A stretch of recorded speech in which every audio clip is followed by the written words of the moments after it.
Vous voulez lancer votre business, vous avez envie d'avoir une idée simple à lancer et surtout de trouver quelque chose que vous pouvez lancer rapidement. Donc, on va se concentrer aujourd'hui sur les meilleures idées pour démarrer. Donc, on commence tout de suite. Déjà, on va rapidement voir en détail quel est le meilleur business model. Donc, le meilleur business model, je ne vais pas tourner autour du pot, c'est vendre des services. Pourquoi c'est le meilleur business model pour se lancer dans le business de vendre ses services? Déjà, niveau raison, on en a plein. Il y a aucun produit à créer. Quand vous lancez un service, vous n'avez pas à créer de formation, vous n'avez pas à choisir des produits, vous n'avez même pas non plus, comme le dropshipping, à imaginer, OK, quel est le produit gagnant du moment, et cetera, et essayer de trouver le produit gagnant. En réalité, quand vous choisissez un service, vous choisissez simplement un service que, par exemple, d'autres entreprises vendent, donc que vous ayez déjà des concurrents, parce que si vous avez des concurrents dans le marché, ça veut dire qu'il y a une offre, et ça veut dire que ça veut dire surtout qu'il y a une demande, et vous pouvez en être une offre. Aussi, du coup, les 2 choses à faire quand vous voulez vendre des services, quand vous lancez, il y a que devenir très bon dans le service, donc vous former. Par exemple, si c'est un service où vous n'y connaissez pas encore grand-chose, bah, l'une des seules choses que vous aurez à faire, c'est de vous former et aussi de trouver des clients. Ce qui veut dire que pour se lancer avec très peu de barrières à l'entrée, pour se lancer, pour trouver des premiers clients, pour commencer à faire de l'argent, c'est la meilleure façon de faire. Tous les plus grands entrepreneurs, hein, ont commencé par vendre des services. Je vous prends par exemple Elon Musk, au tout début, vendait des sites internet. Puis après, bah, du coup, il a gagné en compétences et au fur et à mesure, il a pu se développer et créer PayPal, acheter Tesla, faire SpaceX, etc. Vous avez plein d'entrepreneurs comme ça qui se sont lancés simplement en vendant des services. Ensuite, bah, ça peut se facturer très cher de vendre des services, ça peut se facturer très cher. En moyenne, entre 70 euros et 100 euros de l'heure au minimum. C'est votre heure qui est facturée à ce montant. Donc ça veut dire que vous pouvez bien travailler et être bien payé dès le début. Aussi, bah, vendre des services, il faut comprendre que vous n'êtes pas fermé. Par exemple, si on prend du dropshipping, vous êtes fermé à vendre des produits en dropshipping et surtout à vendre un certain type de produit et niveau évolution, bah, c'est un peu compliqué. Faire du OnlyFans, c'est le même principe, hein, vous devez trouver des modèles, et puis bon, d'un point de vue éthique, moins fan et niveau possibilité d'évolution, vous vous lancez avec le moins de barrières à l'entrée possible, avec le moins de capital possible, hein. Vous pouvez vous casser les dents sans prendre de risques parce que se lancer en faisant des services, bah, qu'est-ce que ça veut dire? Ça veut dire que en fait, vous devez juste devenir très bon dans un service et vous pouvez vous former gratuitement avec internet ou en payant des formations, en payant des livres. Mais bon, hein, si vous vous formez dans une compétence, c'est une compétence qui vous servira toujours plus tard et sans investir dans un capital de départ. Le seul capital que vous ayez besoin en vous lançant dans des services, c'est un capital pour apprendre les compétences. C'est pas un capital pour, on va dire, essayer de lancer un site e-commerce qui peut ne pas fonctionner. Parce qu'il faut comprendre que si vous, mettons, achetez une formation pour apprendre un service, ça va pas être considéré comme une dépense parce que vu que vous allez vous former, vous allez gagner en compétences, ça va être un investissement envers vous-même. Pareil si vous achetez des livres. Donc niveau capital de départ, on est plutôt bien et on est plutôt sur le meilleur retour sur investissement sur un capital de départ. Si vous connaissez Alex Hormozy en Amérique, il parle énormément de commencer à avoir des compétences avant de se lancer. Bah là, en fait, en vous formant, montant en compétences et en vous lançant en même temps, bah, en vendant cette compétence, vous maximisez vos chances de commencer à faire des revenus. Et puis au fur et à mesure, bah, on l'a vu ici, vous avez les possibilités d'évolution. Que ce soit vous créez une formation en ligne autour de la compétence que vous avez développée, vous déléguez la livraison de service, hein, parce que rien ne vous empêche, une fois que vous avez appris un service, de trouver des personnes qui vont le faire pour vous. Je pense par exemple à moi dans mon agence, bah, je me suis formé en marketing, je suis très bon en marketing, je suis très bon en email marketing, mais aujourd'hui dans mon agence, c'est plus moi qui délivre ce service. J'ai trouvé des personnes que j'ai pu aider, que j'ai pu former et qui aujourd'hui font le service pour moi. Et moi, du coup, bah, je récupère les fruits de ce que j'ai travaillé, de mon dur travail, de mon dur labeur, et je n'ai plus besoin de faire la livraison de service. Donc, je peux me concentrer sur autre chose. Je me crée ma machine à cash qui tourne sans moi. Et niveau possibilités d'évolution, vous en avez plein d'autres. Vous avez aussi, bah, par exemple, créer un SaaS. Un SaaS, c'est quoi? C'est un logiciel. Vous pouvez créer un logiciel autour de votre compétence. Je pense par exemple à un élève du coup du programme qui de base aidait les concessions automobiles à avoir plus de personnes qui voulaient vendre leur voiture et aussi acheter une voiture. Bah, à la fin, qu'est-ce qu'il a fait? Sans développer, parce qu'il y a toujours des outils qui existent pour développer des logiciels sans code, et bah, il a créé un logiciel qui permet aux concessionnaires de pouvoir récupérer des prospects qui sont acheteurs et des prospects vendeurs. C'est vraiment très intéressant et du coup, c'est une possibilité d'évolution. Ça veut dire que vous pouvez faire plein de choses et que vous n'êtes pas fermé. Quand vous apprenez une compétence et que vous apprenez un service, et surtout on va voir quel type de service juste après, bah, vous n'êtes pas fermé derrière sur comment vous allez évoluer. Et en plus, après, bah, du coup, ça prend une compétence qui peut servir parce qu'en fonction du service que vous décidez de vendre, si vous vendez un service autour de l'IA ou du marketing, je peux vous le garantir à 100%, même vous, vous devrez comprendre que c'est évident que si vous vous formez dans des services comme le marketing et l'IA, bah, c'est quelque chose qui, derrière, vous pourrez le réutiliser pour créer d'autres business. Parce que, par exemple, mettons, vous apprenez à faire la publicité, vous décidez ensuite de vendre vos services de publicité, et puis après, vous avez envie de lancer un e-commerce, bah, vous allez pouvoir utiliser vos compétences en publicité pour lancer votre e-commerce en publicité. Autre exemple pour ma part, j'ai eu mon agence de marketing et de copywriting pendant très longtemps où j'écrivais énormément de textes de vente. Donc j'ai appris à vendre à travers des publicités, à travers des messages comme des pages de vente, etc. Et ces compétences en copywriting m'ont aidé ensuite quand j'ai lancé ma chaîne YouTube. J'étais devenu très bon en écriture de script. Et du coup, quand je me suis lancé sur YouTube, c'était beaucoup plus simple pour moi de faire des vues, de faire des bons scripts parce que j'étais déjà bon.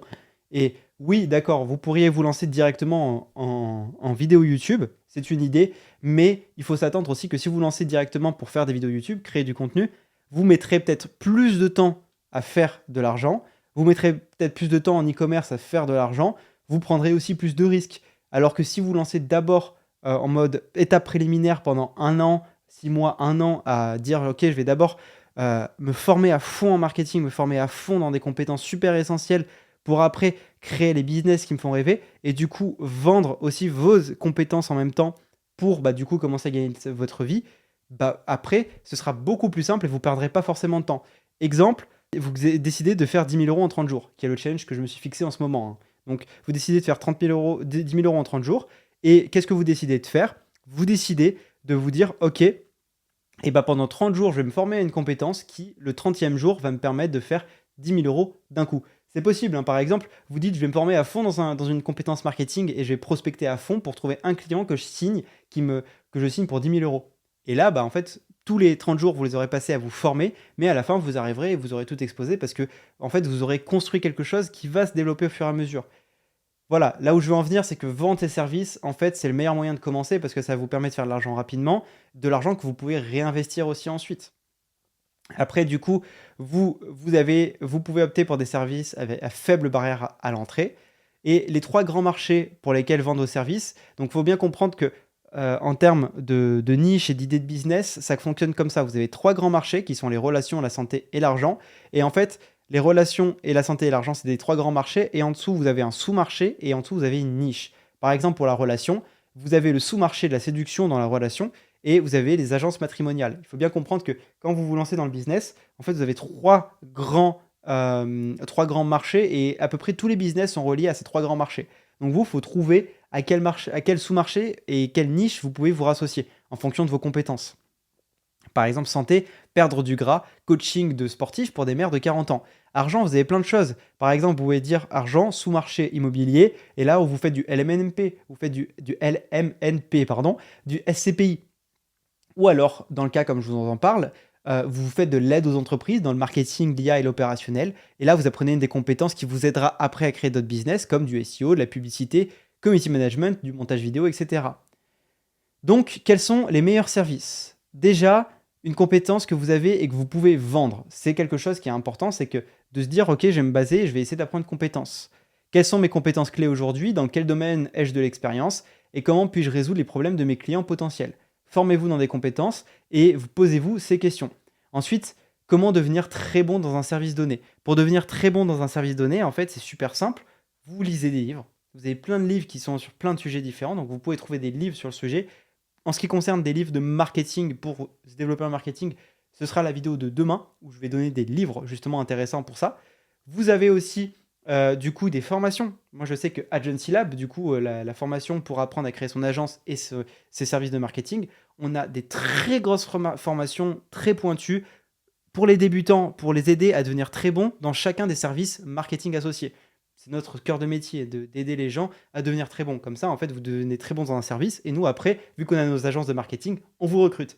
Donc voilà, vous avez, vous avez ces options aussi, si vous avez un peu plus de budget. Mais sinon, en ayant moins de budget, vous avez Internet, vous avez les livres, etc. En termes de liste, je vais vous donner 13 bonnes niches. Évidemment, on va dire, c'est pas que c'est pas les meilleures, mais c'est pas les seules. Vous avez plein d'autres niches différentes. On va un peu plus creuser ensuite comment trouver sa bonne niche. Donc niveau niche, la liste, bah, vous avez déjà la gestion des réseaux sociaux pour les restaurants. Parce qu'il y a beaucoup de restaurants qui veulent se faire connaître, mais n'ont aucune idée de comment se rendre visible sur Instagram, TikTok ou Facebook. Vous avez aussi l'email marketing pour les e-commerce. Chaque boutique en ligne a besoin de campagnes d'email pour vendre ou pour fidéliser ou relancer. Vous avez aussi le SEO local pour les petites entreprises. Les artisans, les coiffeurs, les plombiers, tous veulent être trouvés par des gens de leur région. En tant que débutant, le SEO local, c'est bien parce que c'est beaucoup plus accessible que d'attaquer des marchés nationaux. Vous avez aussi la création de contenu pour les coachs en ligne. Parce que, par exemple, vous avez des coachs sportifs, etc., qui ont du mal à produire du contenu engageant. Donc, vous pouvez les aider à rédiger des scripts, des articles ou même des posts sur les réseaux sociaux comme des réels, des TikTok et des vidéos YouTube très engageants. Vous avez des publicités pour les petites boutiques. Les boutiques physiques cherchent à attirer plus de clients locaux. Apprenez les bases de la pub Facebook et vous pourrez leur offrir une stratégie simple mais efficace. Vous avez la création de sites web pour indépendants, libéraux, médecins. Et oui, pour la création de sites web, vous n'avez pas besoin des développeurs parce que vous avez des plateformes comme Wix ou même WordPress où vous avez des templates déjà préexistants que vous pouvez apprendre à utiliser et que vous pouvez prendre pour faire des sites pro pour les indépendants qui en ont besoin. La publicité Google aussi pour les artisans. Beaucoup d'artisans ne connaissent pas Google Ads et n'en voient pas le potentiel. Vous pouvez les aider à capter les clients locaux très ciblés. Vous avez aussi la rédaction de descriptions de produits pour les sites e-commerce. Vous avez des sites e-commerce qui vendent des produits. Vous pouvez les aider si vous êtes bon en écriture pour présenter leurs produits et ainsi améliorer leurs ventes. Vous avez aussi le community management pour les salles de sport et les associations sportives. On n'y pense peut-être pas assez, mais les salles de sport ont besoin de contenu engageant pour attirer des nouveaux membres. Des posts inspirants, des témoignages, des promos, tout est possible. Vous avez du TikTok Ads pour des boutiques de vêtements. TikTok Ads est en plein boom et peu de boutiques savent comment l'exploiter. Si vous aimez cette plateforme, c'est un créneau parfait. Vous avez aussi le contenu Instagram pour les services de beauté, par exemple, institut de beauté, coiffeur, tous ont besoin de visibilité. Vous pouvez gérer leur contenu pour attirer plus de clients. Vous avez aussi exemple de l'email marketing pour les startups SaaS, parce que les startups SaaS ont besoin d'éduquer leurs prospects. Aider à créer des campagnes d'email est une excellente porte d'entrée. Vous avez aussi la création de fiches Google My Business pour les commerces locaux, parce qu'il y a beaucoup de petits commerçants qui n'ont pas de fiches Google optimisées. C'est simple à faire et ça apporte une vraie valeur. Voilà, c'est 13 idées de business. Évidemment, il n'y a pas que ça, il y en a plein d'autres. Je vais passer maintenant sur mon iPad pour vous expliquer un peu plus en détail comment on fait la chose. Ok, du coup, maintenant que je vous montre un petit peu sur l'iPad comment faire, comment vous pouvez faire. Donc là, déjà, moi, ce que je vous recommande de faire, de commencer, c'est de vous dire, ok, je vais sélectionner un service, sélectionner une niche, sélectionner un endroit où vous pouvez être à l'aise. Que ce soit, du coup, la première étape, c'est sélectionner un service. Donc là, hein, vous avez plein de choses qui s'offrent à vous. Donc vous pouvez partir vers le marketing et toutes les branches que vous avez développées. Donc là, vous avez par exemple la pub, que ce soit FB, que ce soit enfin, Facebook, que ce soit Google, que ce soit TikTok, etc. Vous avez aussi le copywriting qui est écrire des textes de vente. Donc copywriting, moi j'aime beaucoup cette compétence. C'est une très bonne compétence à avoir. Donc le copywriting, c'est écrire des textes de vente comme des publicités, comme des pages de vente, des pages de présentation de produits, des vidéos de vente pour vendre un produit, des emails, etc. Donc là aussi, vous avez par exemple l'email marketing que j'aime beaucoup, que j'ai une agence en email marketing. Vous avez aussi du coup là, par exemple SEO et site internet aussi. Pour vous donner un ordre d'idée, donc SEO et site internet. Donc si je vous prends là, voilà, site internet, email, Facebook, Google. Pour vous donner une idée, pour les sites internet SEO, j'ai du coup un très bon ami à moi qui est aussi coach dans Agency Lab, qui lui de base avait son agence SEO, qui faisait tourner environ 10 000 euros par mois, donc c'était une très bonne agence, où là du coup il faisait SEO pour les entreprises locales, notamment les plombiers, couvreurs, etc. Et il faisait aussi leur site internet. Donc là c'est intéressant aussi de vous dire, c'est que en fait vous n'êtes pas fermé dans une niche. Par exemple, vous pouvez utiliser des sites internet. Vous dites que vous allez faire un site internet pour un client. Le service, vous allez le vendre à 1 000 euros. Et du coup, derrière, voilà, vous avez 1 000 euros. Et ben en fait, derrière, les clients que vous chopez à 1 000 euros, donc là, mettons, hop, vous closez un client. Derrière, vous faites ce qu'on appelle un upsell.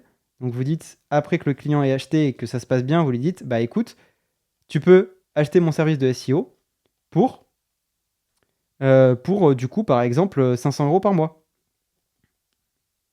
Donc, vous trouvez des clients pour faire leur site internet et puis après, vous les upsellez sur du service de SEO pour 500 euros par mois. Ce qui veut dire que vous pouvez développer plusieurs compétences et voilà, interchanger entre elles. Moi, pour vous donner une idée, Aujourd'hui, je vais relancer du coup un nouveau business. L'objectif, c'est de faire un challenge de 30 jours de 30 jours pour créer un business.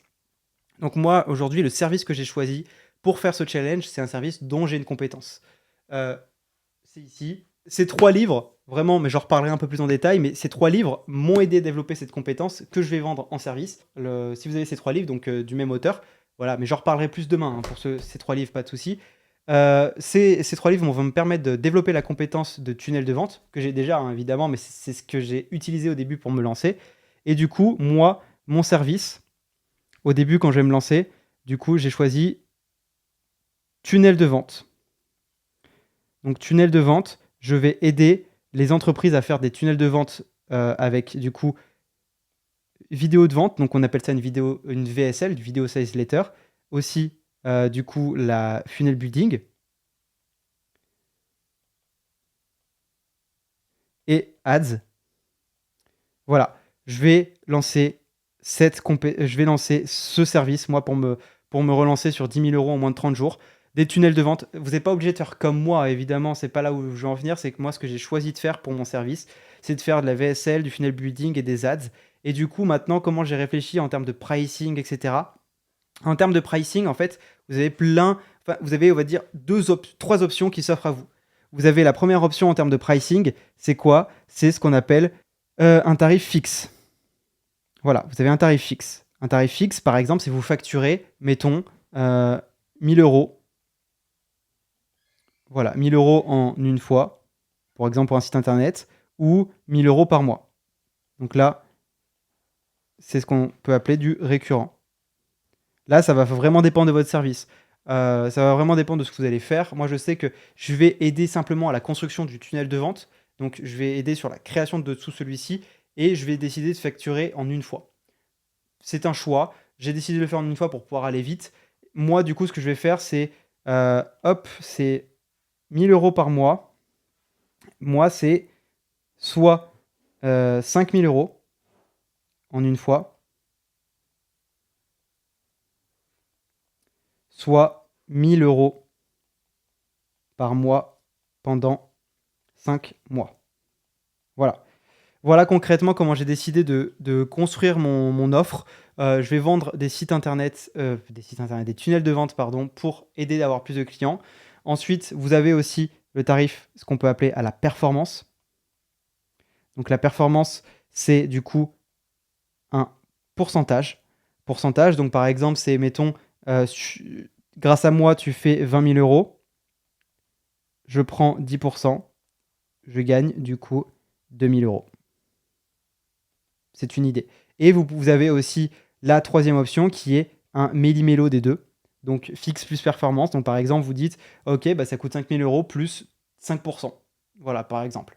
On peut revenir aussi plus en détail sur le pricing. N'hésitez pas si vous avez des questions. J'essaie d'être large. Si vous avez des questions, on peut rentrer plus en profondeur dessus, ok? Voilà. Et en termes de maths, vous voyez que moi, par exemple ici, qu'est-ce que je vais faire? Je vais vendre, du coup, si je fais 10 000 euros en 3 mois, en 30 jours, pardon. À quoi ça correspond? Ça correspond soit à 2 clients à 5000 euros, ou alors ça correspond à 10 clients à 1000 euros par mois pendant 5 mois. Du coup, là, en tout, je ferai 50 000 euros. Mais si je veux faire 10 000 euros net dans ma poche à la fin des 30 jours, ça correspond à 10 clients. Ou alors, on peut faire un mix parce que il y a potentiellement, par exemple, si j'arriverais à trouver un client, j'aurais un client à 5 000 euros plus 5 clients à 1000 euros. Et on verra avec les stratégies d'acquisition dont je parlerai. Mais honnêtement, si vous travaillez, déjà trouver 2 clients, est-ce que c'est compliqué? Est-ce que trouver 10 clients, c'est compliqué quand on travaille? Honnêtement, pour faire 10 000 euros en 30 jours, je dis pas que c'est possible de faire forcément 10 000 euros en 30 jours, surtout quand on débute. C'est pas là où je veux en venir. Mais là où je veux en venir, c'est que sans forcément dire de faire 10 000 euros, vous pouvez faire 2 000 à 3 000 euros. Si vous arrivez à trouver un client à 1000 euros par mois, vous faites déjà 1000 euros. Vous en trouvez deux, vous êtes à 2000 euros. et vous augmentez comme ça graduellement. Vous voyez que c'est possible. Et ah oui, et juste avant d'aller dans le dernier point sur l'évolution, il faut trouver un client cible. Moi, j'ai décidé d'aller vers les consultants. Ceux qui vendent des consultations sur Internet, etc. Vous avez plein de clients cibles disponibles, que ce soit les entreprises locaux, les business locaux, ou même en ligne. Choisissez un business qui vous intéresse. Donc, par exemple, concession automobile. Trouvez un service qui peut intéresser concession automobile. Pas tous peut servir, mais de la publicité, création de site internet. Ce genre de choses peuvent aider peut-être des concessions automobiles. Si vous aimez l'automobile et que vous avez envie d'aider ce genre d'entreprise, trouvez un service qui peut les intéresser. Vous pouvez demander à GPT aussi de vous aider. Pareil pour des business en ligne qui peuvent vous intéresser, donc du e-commerce, etc. Si vous avez envie de vous lancer dans l'e-commerce, mais qu'au début, vous ne savez pas trop par où commencer, aidez des e-commerce avec leur email marketing, leur Facebook Ads, etc., leur création de contenu, et allez chercher des clients que vous voulez servir. Et ensuite, après, vous avez l'évolution. Donc, l'évolution, c'est quoi? C'est qu'est-ce que vous faites? On en a parlé déjà. Évolution. Moi, aujourd'hui, vous avez un service. Demain, vous pouvez en faire un produit, donc une formation un peu moins chère. Vous pouvez aussi en faire un SaaS, dont on en a parlé. Vous pouvez aussi, du coup, réinvestir, investir avec cet argent, investir autre part. Donc, vous vendez un service, vous faites de l'argent et vous le réinvestissez autre part, comme de l'immobilier, etc. Vous avez plein d'évolutions possibles. Voilà pour cette vidéo qui, mine de rien, est peut-être un petit peu longue, qui est déjà un petit peu longue sur comment trouver son service. Posez vos questions en commentaire, hein. C'est comme ça que je peux vous aider. C'est si vous avez des questions en commentaire, posez-les toutes. Et moi, après, je pourrais faire des vidéos associées pour creuser en détail tous les autres points qui peuvent vous servir. Voilà, c'était Louis. À demain, à la prochaine pour une future vidéo. Abonnez-vous si ce n'est pas déjà fait et que vous avez aimé ce contenu. Ciao les gars!